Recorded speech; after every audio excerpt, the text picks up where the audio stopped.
Hello YouTube, this is the Gary story. So I was awoken this morning by a Ford late 90s, early 2000 Ford. It was like caught in the rocks over there with like high beams on. It's like windshield wipers on. It wasn't raining or anything. Its doors open. So I don't know what to make out of that.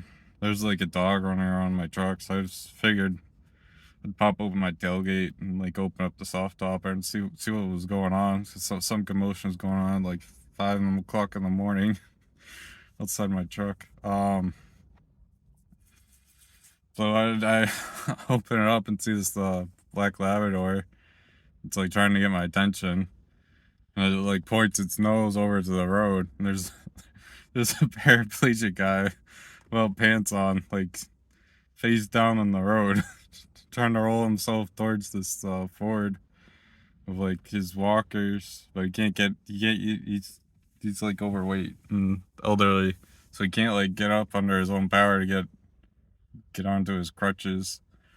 Um, so I helped him out. I tried to pick him up from the front like originally, but he was too heavy to do that. So I did go like walk around to his back, get under his arms, and like deadlift him. I'm like 250 pounds. I could deadlift like 405 pounds.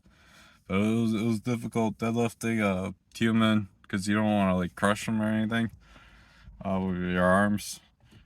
You have it under their shoulders, so you gotta be like careful of that. So it was really difficult lifting this guy up to get him like stable to where I could get his crutches so he could be mobile on his own again. Um, he told me he was out. He let his dog out, and he just lets the dog kind of like free range, and he just like follows the dog behind in his truck, not in the morning. And that his dog got into like an altercation with like a coyote at like the top of the hill past my truck, and that he opened up his car door and like took his crutches from his truck and tried to hit the coyote over the head to get it to leave his dog alone. He ended up falling out of his truck. The truck went down the hill near my truck. Luckily, I didn't hit it. But it got stuck in like the rocks and like bushes over there. At some point, his like back door like opened up out of his truck when I was going down the hill, and he lost like a 5-gallon jug of water, which I didn't even know about. So I got Gary kind of on his way. He could at least get into his truck through his crutches and whatnot. And I go back to my truck. He drives up behind me and he's like, "Hey, you want like 2 blueberry muffins?" It's like I'd be giving money, but I don't really got that much.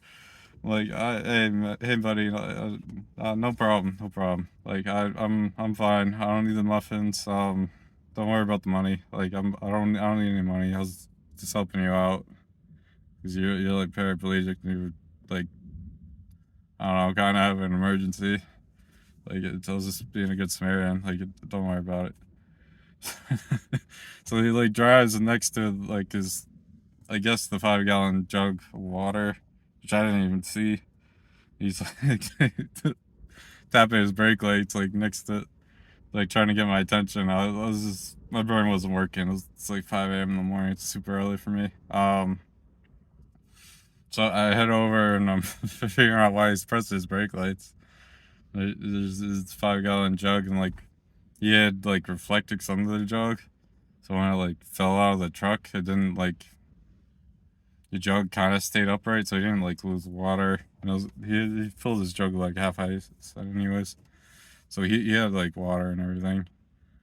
Just put the jug back in his car. And he's like this truck's like, he has like a step that he like ratchet strapped underneath so that he could get in and out. That's like going in between the doorway. So I was careful like closing the door, and I put the jug of water in and like got his crutches like on top of the jug of water so he had access to him.